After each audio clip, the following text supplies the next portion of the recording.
The year was 1970.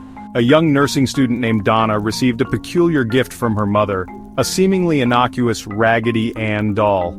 Little did Donna know this seemingly innocent doll harbored a dark and sinister secret, one that would unleash a torrent of terror and plunge her life into a waking nightmare. The doll, with its rosy cheeks and button eyes, seemed harmless enough, but beneath its innocent facade lurked an entity of pure evil, a malevolent presence that would soon make itself known. Donna, an aspiring nurse, lived in a small apartment with her roommate Angie. Both young women were excited about their futures, their lives filled with the promise of fulfilling careers and lasting love. Neither could have imagined the horrors that awaited them. The arrival of the doll coincided with a string of strange and unsettling occurrences. At first, these incidents were subtle, almost easily dismissed. But as the days turned into weeks, the events grew increasingly disturbing, their normalcy replaced by a creeping dread that sent chills down their spines. It started with small, almost imperceptible movements. Annabelle, as the doll was christened, seemed to shift positions slightly. At first, Donna and Angie dismissed it as their imaginations running wild. But the movements became more pronounced, more deliberate.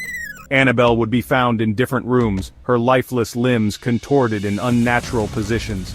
A sense of unease settled over the apartment, a palpable tension that hung in the air like a thick fog. Then came the notes. Donna and Angie would find handwritten messages scrawled on parchment paper appearing as if from nowhere. "Help us," one chilling message read. Another pleaded, "Help Lou." Lou was a close friend who often visited the apartment. He was skeptical of the strange happenings, dismissing them as pranks. But even Lou couldn't deny the growing sense of dread that permeated the apartment. The once welcoming space now felt cold and oppressive, as if an unseen entity was watching their every move. One evening Lou awoke from a restless sleep, his heart pounding in his chest. He felt a weight on his chest, a suffocating pressure that made it difficult to breathe. As his eyes adjusted to the darkness, he saw, with a terror that froze the blood in his veins, Annabelle perched at the foot of his bed. Her lifeless eyes seemed to bore into his soul. He tried to scream, to move, but his body was paralyzed with fear. The weight on his chest intensified, and he felt a searing pain as if claws were raking at his flesh. Desperate for answers, Donna and Angie turned to a medium. They needed to understand what they were dealing with, why their lives had been plunged into this waking nightmare. The medium, a woman known for her ability to communicate with the spirit world, agreed to help. She entered the apartment, her senses on high alert, her eyes scanning the room for any sign of the unseen entity that tormented the two young women. The medium's voice was a hushed whisper as she revealed her findings. Annabelle was not merely a doll, she explained. It was a vessel, a conduit for a malevolent entity trapped between worlds. The spirit, she claimed, was that of a young girl named Annabelle Higgins, who had died tragically on the property where the apartment complex now stood. Annabelle, the spirit, yearned for a human host, a living vessel through which she could experience the world once more. Donna and Angie were horrified. They had invited this evil into their home, had given it a place of honor on their couch. The medium warned them that the spirit was dangerous, that it fed on fear and despair. She urged them to rid themselves of the doll, to sever all ties with the entity that haunted their lives. But Donna, perhaps out of a misplaced sense of compassion, hesitated. The medium's words echoed in her ears, but she couldn't bring herself to discard the doll. The situation continued to escalate, the paranormal activity growing increasingly menacing. Donna and Angie, at their wits' end, made a desperate plea for help. They contacted Ed and Lorraine Warren, renowned paranormal investigators, hoping they could shed light on the dark forces that had invaded their lives. The Warrens, a beacon of hope in a world shrouded in darkness, agreed to take on the case. Ed, a demonologist, and Lorraine, a clairvoyant, arrived at the apartment, their eyes scanning the room, their senses alert to any sign of the supernatural. The air crackled with an unseen energy, a palpable tension that sent shivers down their spines. The Warrens, veterans of countless paranormal investigations, recognized the telltale signs of a demonic haunting. This was no ordinary spirit, no restless soul seeking solace. This was something far more sinister, an entity of pure malevolence that reveled in chaos and suffering. The Warrens concluded that Annabelle was not possessed by the spirit of a young girl, as the medium had initially believed. Instead, the doll served as a conduit, a vessel through which a demonic entity could exert its influence in the human world. This demon, they explained, sought to manipulate its victims, to prey on their vulnerabilities, and ultimately claim a human soul for its own. The Warrens, armed with their faith and years of experience battling the forces of darkness, wasted no time in confronting the evil that had taken root in the apartment. They performed an exorcism, a ritual designed to banish the demonic presence and restore peace to the troubled space. Section 5. Annabelle's Prison, the Warrens' Occult Museum. Following the exorcism, the Warrens deemed it too dangerous to leave Annabelle in the apartment. They carefully removed the doll, its raggedy limbs seemingly limp with defeat, and transported it to their home in Monroe, Connecticut. There, they housed the doll in their occult museum, a repository of cursed and haunted artifacts collected over years of paranormal investigations. Annabelle, now secured behind a thick glass case, would remain a resident of the museum, her malevolent energy contained, her reign of terror seemingly at an end.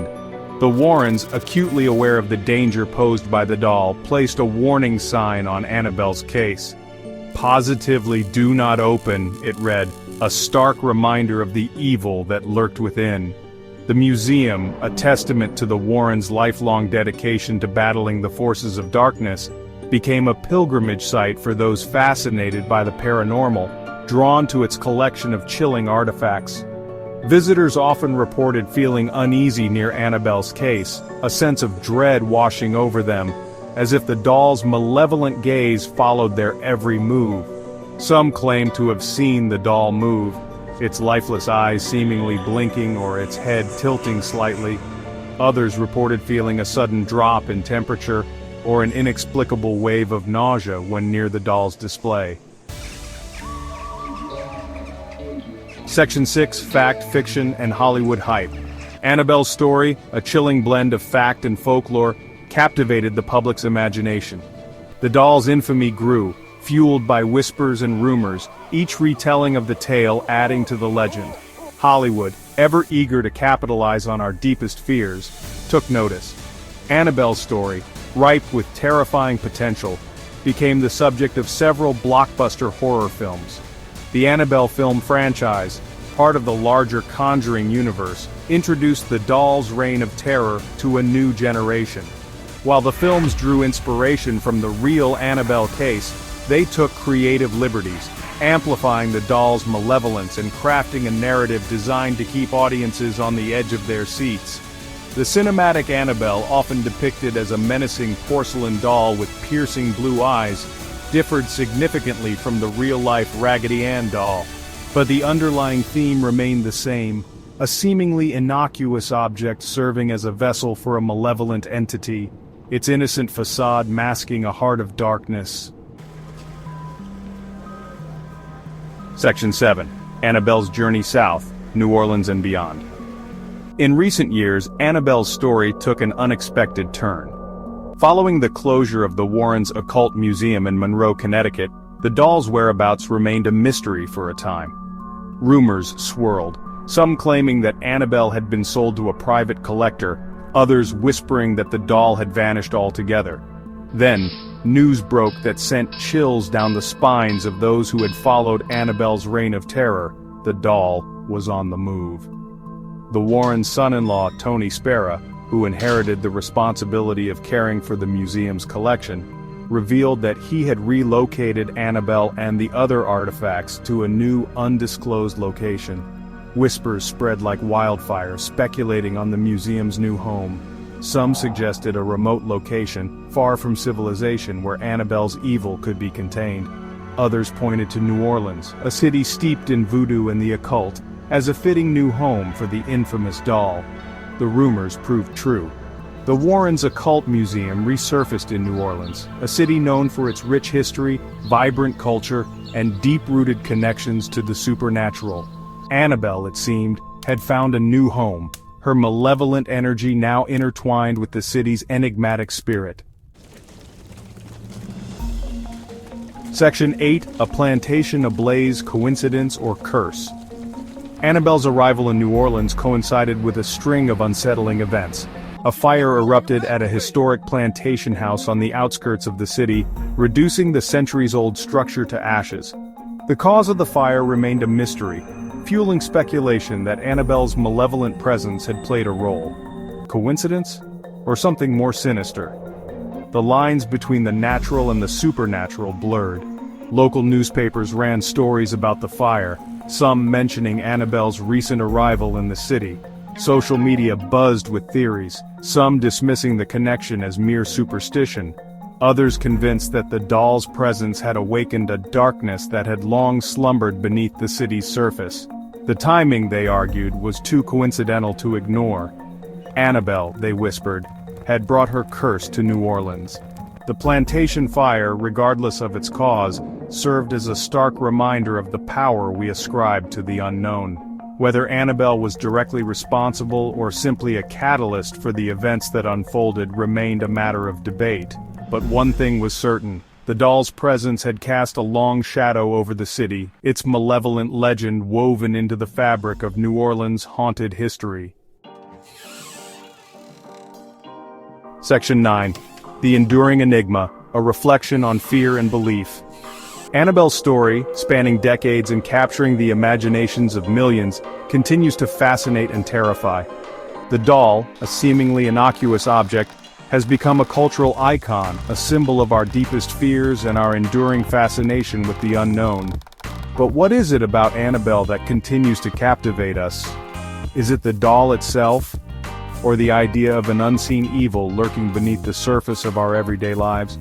Perhaps Annabelle's power lies in our own beliefs, in our willingness to embrace the possibility of the supernatural.